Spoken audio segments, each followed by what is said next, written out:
Ladies and gentlemen, welcome back for another casted game on the Quick Search Ladder. Today we have Twitch I Am Risotto taking on Piro. I believe both these players are using Smurf account names. I believe PiroShiki doesn't use the name Piro when he plays, so it could be anybody. And I have a very strong suspicion here that Twitch I Am Risotto is in fact Risotto AoE, which we all know and love. So Risotto spawning in the map Career, playing as the Maltese in the coloured red. His opponent, Piro, I would just call Piro, playing as the Spanish, spawning to the west in the colour blue. Both players opening up for very early trading posts.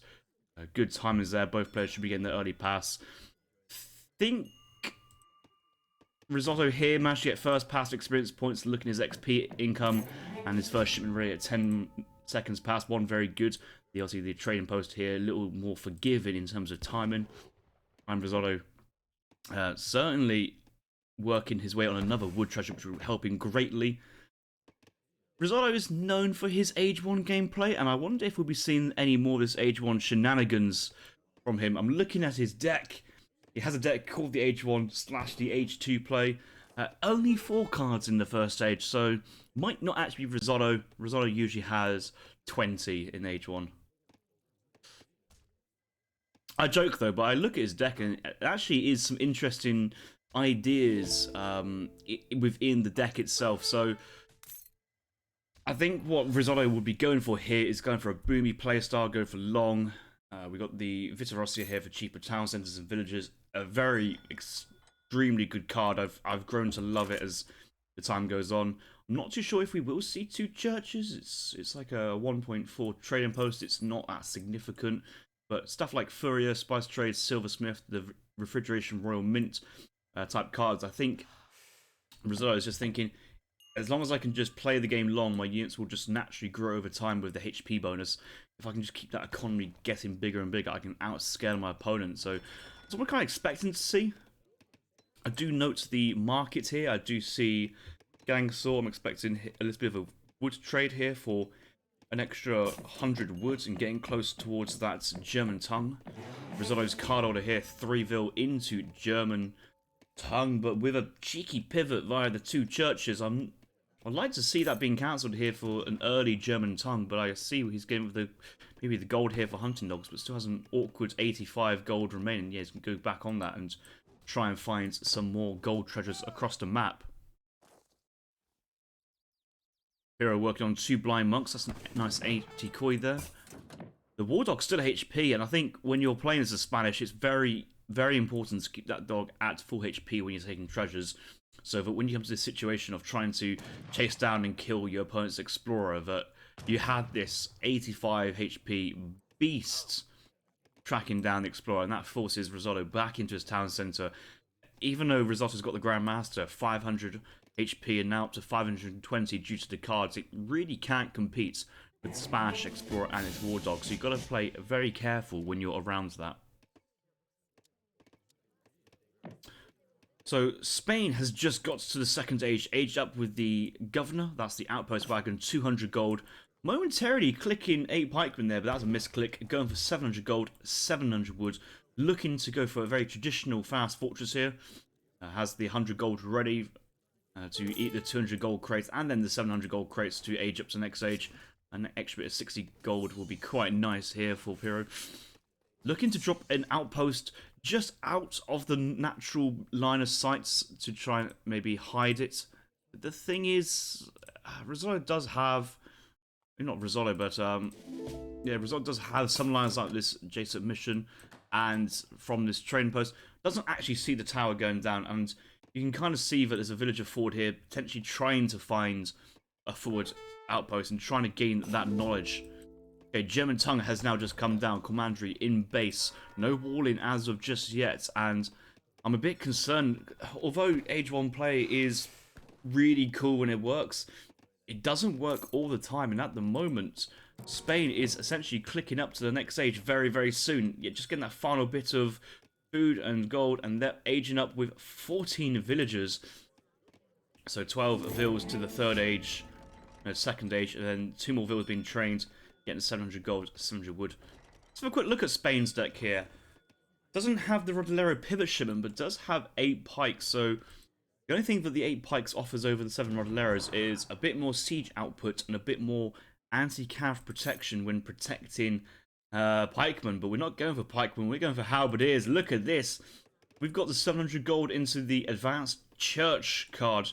So dropping down the house with population space, we need to drop down a church to get the XP income and allow you to research. But for 1,000 wood, you can get, I believe it's, I'm going to say it's 9 guard halberdiers, but it might be more than that. I'll have to get the actual, have a little quick look when they come out, but it's a lot of guard halberdiers. And things, guard units versus someone who's only just got into Age 2 is very daunting to deal with. There's only really one outpost.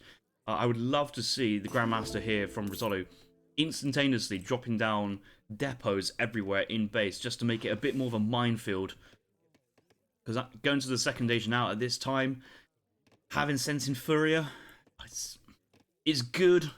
It just might be too slow here. And Rissotto, has he seen this? I think he has. No, he hasn't. He hasn't seen the outpost wagon. He's trying his hardest to find it. The Explorer and the dog comes in, trying to fence the Grandmaster away from the outpost. And at the moment, Rissotto is playing his blinds. I know that he is getting blunderbuss. He probably already has Greatcoats teched in. Yes, he does have the Greatcoats in?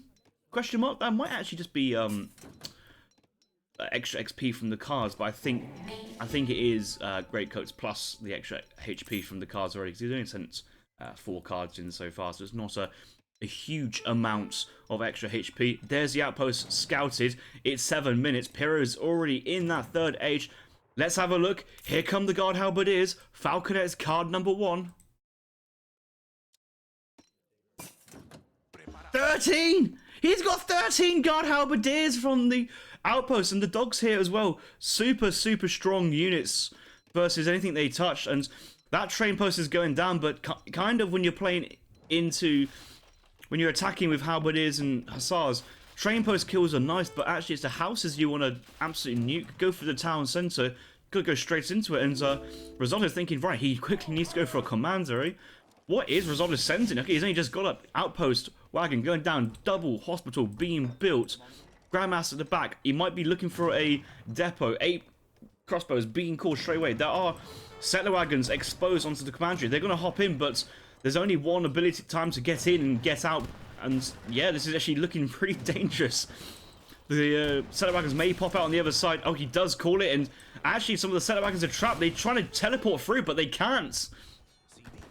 Another house being built in the background. Double sentinel. Hussar being trained from the commandery. But the guard halberdiers put him more pressure. And the falconet's still, yeah, unchallenged. And even the halberdiers are kind of unchallenged at this moment. Crossbows being shipped. 1 batch of sentinels made. 2nd batch of sentinels made as well. We do have units to hold on. There is no 5 sentinel shipment to go for as well. Grandmaster not fighting. Trying to get involved. Some of the muskets engaging. Minutemen being called. Villager pull! Villager pull onto the falconets! This is great play here from Rissotto. And actually baiting all the halberdiers away and say goodbye to your cannons. Minutemen going into melee mode, going absolutely mental. And Risotto's actually now calling in Wigner Court. He thinks he's held. He thinks he's held versus the Spanish player. He's just sending extra economy. He's like, yeah, man, I'm fine.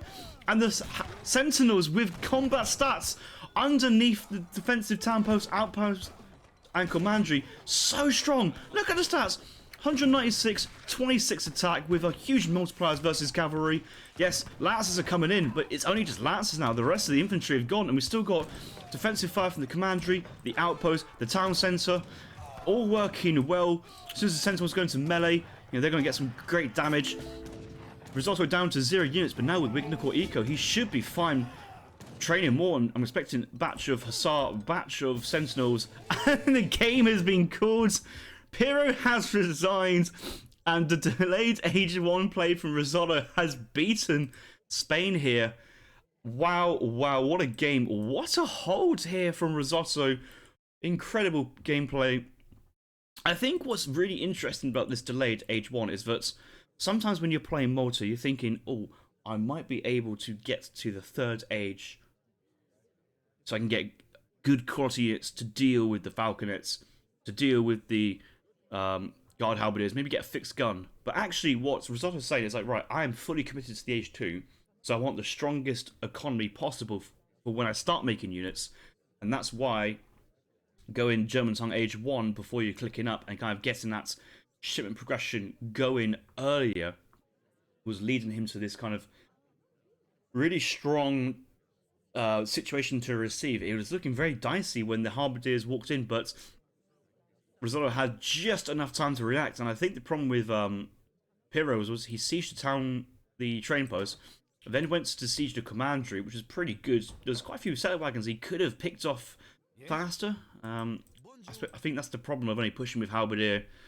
Falconet, is actually you can't really kill Vilgas quick enough. You don't have the musketeers with the range attack onto settlers, so quite a lot of them stayed alive, but all the buildings defensive worked their magic and over time got some great value, and the defensive sentinels and the crossbow shipment worked really well. I suppose there was no other shipments Risotto could send at that point because you had the crossbows.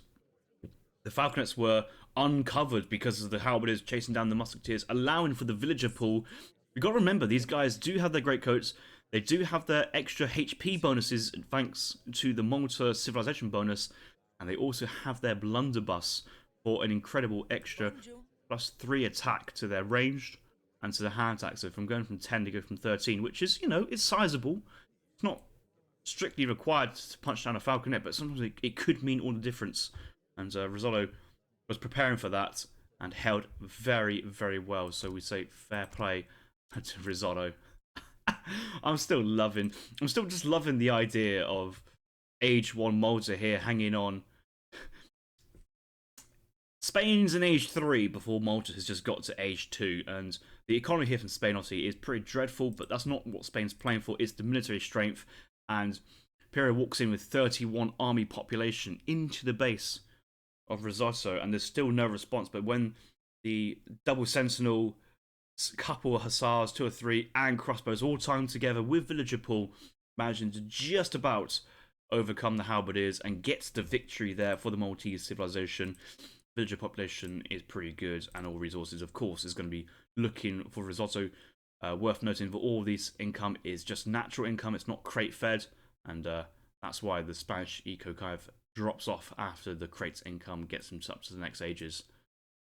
Well played, Risotto. Always fun to watch. And I'll see you guys all in the next video. Make sure to like and subscribe if you enjoyed this one.